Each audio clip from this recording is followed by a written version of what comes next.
Welcome to the Slop Farm. Enjoy the video. In this video, I will explain how to remove an Audi A6 headlight. This process is quite involved, requiring careful attention to detail. You'll need to begin by preparing your workspace and gathering all the necessary tools.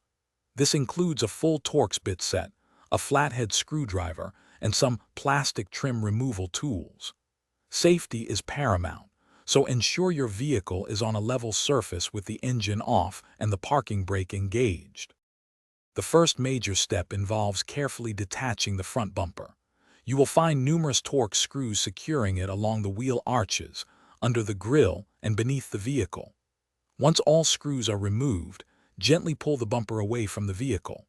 Remember to disconnect any electrical connectors for fog lights, parking sensors, or headlight washers before completely setting the bumper aside. Take your time to avoid damaging any clips or wiring. With the bumper safely removed, you can now access the headlight unit itself. You will typically find 3 or 4 Torx screws securing the headlight housing to the vehicle's frame. Carefully remove these screws.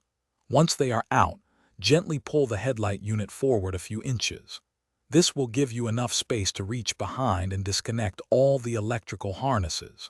There are usually 2 or 3 main connectors. Press their release tabs firmly.